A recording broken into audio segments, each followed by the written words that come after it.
CP, ഞാൻ നേരത്തെ ചോദിച്ചൊരു ചോദ്യം, ഈ സുർക്കിയുടെ ചില ഭാഗങ്ങൾ ഇളകിപ്പോയി എന്നുള്ളത് ഏതെങ്കിലും തരത്തിൽ ബലക്ഷയത്തിൻ്റെ ഒരു സൂചനയായിട്ട് കണക്കാക്കാൻ കഴിയുമോ?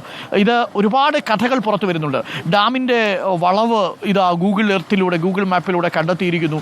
അങ്ങനെയൊക്കെയുള്ള ചില അർത്ഥസത്യങ്ങളും അസത്യങ്ങളും പ്രചരിപ്പിക്കപ്പെടുന്നുണ്ട് ഈ വിഷയവുമായി ബന്ധപ്പെട്ട്. CCP അല്ല, ഇത് രാഷ്ട്രീയക്കാർ മാത്രം വിചാരിച്ചാൽ നടക്കുന്നൊരു കാര്യമല്ല. ഇതൊരു സയൻറ്റിഫിക് ആയിട്ടുള്ളൊരു ഇഷ്യൂ കൂടിയാണ്. അപ്പോൾ ഇതിൽ ശാസ്ത്രകാരന്മാരും ഇതുമായിട്ട് ബന്ധപ്പെട്ടപ്പോൾ പറഞ്ഞല്ലോ അന്താരാഷ്ട്ര, അപ്പോൾ അതിലുള്ള എങ്ങനെയുള്ള എക്സ്പേർട്സുകളെയൊക്കെ ഉൾപ്പെടുത്തിക്കൊണ്ട് നമുക്ക് വളരെ ഡീറ്റെയിൽഡ് ആയിട്ടുള്ളൊരു സ്റ്റഡി നടത്തണം എന്നുള്ള കാര്യത്തിൽ യാതൊരു സംശയമില്ല. അതോടൊപ്പം തന്നെ പറയേണ്ട ഒരു കാര്യം, ഈ ഡാമിൻ്റെ ബലക്ഷയം എന്ന് പറയുന്നതും അതിൻ്റെ കാലം കഴിഞ്ഞു എന്ന് പറയുന്നതിലൊക്കെ കുറേയൊക്കെ സത്യങ്ങളുണ്ട്. പക്ഷേ നമുക്ക് അതിനെ ഒരു ട്രൂത്ത് ലെവലിലേക്ക്, അതിനെ ശരിക്കും ആധികാരികമായ ലെവലിലേക്ക് കൊണ്ടുവരണം എന്നുണ്ടെങ്കിൽ ഈ സയന്റിഫിക് സ്റ്റഡീസ് വളരെ അത്യാവശ്യമായി ചെയ്യേണ്ട ഒരു കാര്യമാണ്. പിന്നെ രണ്ടാമതൊരു കാര്യം എനിക്ക് പറയാനുള്ളത്, ഇപ്പം ഈ ശ്രീധരനെ പോലുള്ളവർ പറയുന്നുണ്ട് നമുക്ക് പുതിയൊരു ഡാമിൻ്റെ ആവശ്യമില്ല, നമുക്ക് അവിടെ ഒരു ടണൽ ഉണ്ടാക്കിയാൽ മതി എന്ന് പറയുന്ന ഒരു കാര്യങ്ങളൊക്കെ ഉണ്ട്.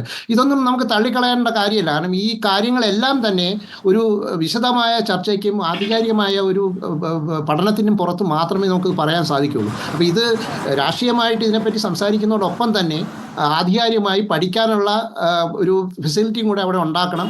അതിനുള്ള വഴി നമ്മൾ സംസ്ഥാന ഗവൺമെന്റും യൂണിയൻ ഗവൺമെന്റും എല്ലാം ചേർന്ന് കോടതികൾ വരെ ഉൾപ്പെടുത്തിക്കൊണ്ട് ചെയ്യണം. ഏറ്റവും പ്രധാനപ്പെട്ട കാര്യമാണ്. CN രാമചന്ദ്രൻ നായർ, നമ്മുടെ ഈ ചർച്ച ഇവിടെ അവസാനിക്കുമ്പോൾ, രാവിലെ മുതൽ തുടങ്ങിയതാണ്, ഇതിലൊരു ഏകദേശം ഇത് കണ്ടുകൊണ്ടിരിക്കുന്ന പ്രേക്ഷകർക്ക് മനസ്സിലായിട്ടുണ്ടാവും, വലിയ ആശങ്കയോ ഭീതിയോ ഈ ഘട്ടത്തിൽ ആവശ്യമില്ലെങ്കിലും ഇതിനൊരു ലോങ് ലാസ്റ്റിംഗ് സൊല്യൂഷൻ വേണം.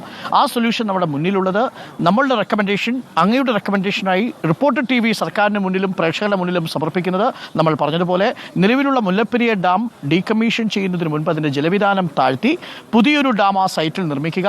ആ ഡാമിൻ്റെ നിർമ്മാണ ചെലവിൽ താങ്കൾ ആശങ്ക പ്രകടിപ്പിച്ചു. അതാണ് അപ്പു പറഞ്ഞത്. കേരളത്തിൻ്റെ വാർഷിക ബഡ്ജറ്റ് 1.25 ലക്ഷമാണ്. തമിഴ്നാടിൻ്റെ വാർഷിക ബഡ്ജറ്റ് 3 ലക്ഷം കോടിയാണ്. നമ്മൾ കേന്ദ്രത്തിൻ്റെതിലേക്ക് വന്നു കഴിഞ്ഞാൽ അതിനും മുകളിലാണ്, അതിൻ്റെയും ഒരു 40-50 മടങ്ങാണ്. അപ്പോൾ സ്വാഭാവികമായും ഇത് കേന്ദ്ര സർക്കാരും സംസ്ഥാന സർക്കാരും തമിഴ്നാട് സർക്കാരും ഒരു നിശ്ചിത അനുപാതത്തിൽ 1000 കോടി രൂപയെങ്കിൽ 1000 കോടി രൂപ മുടക്കി പണിയേണ്ട ഒരു ഡാമാണ്. അതിനുള്ള കൂടിയാലോചനകളിലേക്ക് നമ്മൾ കടക്കണം. സമവായ ചർച്ചകൾ ആരംഭിക്കേണ്ട സമയമാണ് എന്ന് തന്നെയല്ലേ അങ്ങും പറയുക? അല്ല, എനിക്കൊരു കാര്യം മാത്രം പറയാനുണ്ട്. ഈ ഒന്നാമത് ശ്രീ അപ്പു പറഞ്ഞു കേരളത്തിന് നഷ്ടമൊന്നുമില്ല, കേരളത്തിന് ഈ വെള്ളത്തിൻ്റെ ആവശ്യമില്ലെന്ന്. അബദ്ധം എന്ന് പറഞ്ഞാൽ നമ്പർ 1 അബദ്ധമാണ്. കേരളത്തിലിപ്പോൾ ഈ വെള്ളം മുഴുവൻ, അതായത് തുലാവർഷത്തിലെ വെള്ളമാണ് നമ്മുടെ പെരിയാറിൽ കൂടെ വന്ന് മുല്ലയാറും പെരിയാറും കൂടെയാണ് കോൺഫ്ലുവൻസ് ഉണ്ടാക്കുന്ന മുല്ലപ്പെരിയാർ. ആ ഡാമിലെ വെള്ളം നമ്മുടെ ഇടുക്കി ഡാമിൽ വന്ന് കംപ്ലീറ്റ് ഇലക്ട്രിസിറ്റി ഉണ്ടാക്കാനുള്ള അവകാശം കേരളത്തിലുള്ളതാണ്. വലിയ ഭീമമായ നഷ്ടമാണ് തമിഴ്നാട് ഈ വെള്ളം അങ്ങോട്ട് ഡൈവേർട്ട് ചെയ്ത് കൊണ്ടുപോകുന്നത് ഉണ്ടായത്.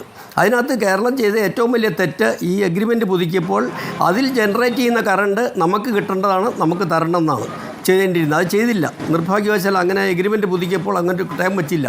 അതുകൊണ്ട് കേരളത്തിന് ഭീമമായ നഷ്ടമാണ് ഈ മുല്ലപ്പെരിയാർ ഡാം അവിടെ ഉണ്ടാക്കി പെരിയാറിനെ ഡ്രൈ ആക്കി, കംപ്ലീറ്റ് ഡ്രൈ ആക്കി ഈ മുല്ലപ്പെരിയാർ ഡാം വന്നുകൊണ്ട്.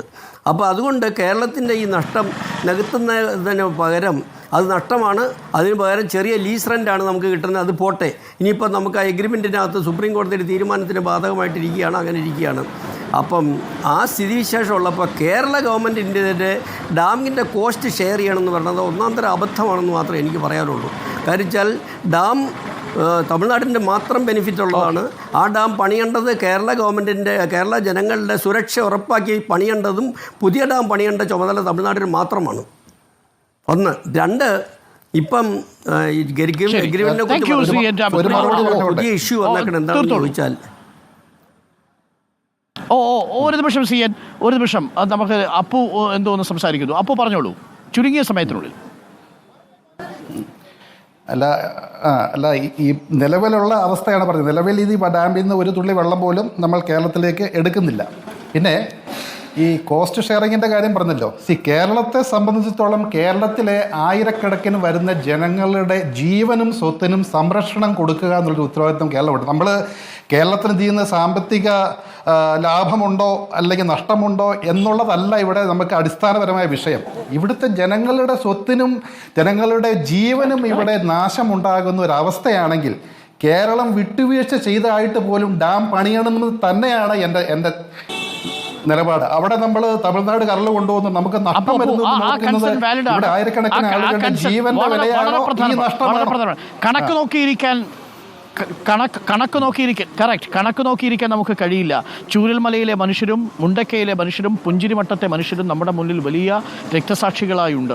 അതുകൊണ്ട് 40 ലക്ഷത്തോളം വരുന്ന മനുഷ്യർ ജീവിക്കുന്ന ഒരു മേഖലയിൽ ഏത് സർക്കാർ ഏത് തുക മുടക്കി പണിയും എന്നുള്ളതാണ്. ജീവനും സ്വത്തിനും സംരക്ഷണം കൊടുക്കാനുള്ള ബാധ്യത ഇന്ത്യ മഹാരാജ്യത്തിനുണ്ട്, നമ്മുടെ സംസ്ഥാന സർക്കാരിനുണ്ട്. തീർച്ചയായും അതിന് മുൻകൈ എടുക്കേണ്ടത് സംസ്ഥാന സർക്കാർ തന്നെയാണ്. ആ വിഷയത്തിൽ ഇപ്പോൾ നമ്മുടെ മുന്നിൽ ഉരുത്തിരിഞ്ഞു വന്നിരിക്കുന്ന നിർദ്ദേശങ്ങളിൽ ഒന്ന്, നിലവിലുള്ള ഡാം നിലനിർത്തിക്കൊണ്ട് ജലവിധാനം താഴ്ത്തി പുതിയ ഡാം നിർമ്മിക്കുന്നതിനുള്ള കൂടിയാലോചനകളിലേക്ക് കടക്കണം.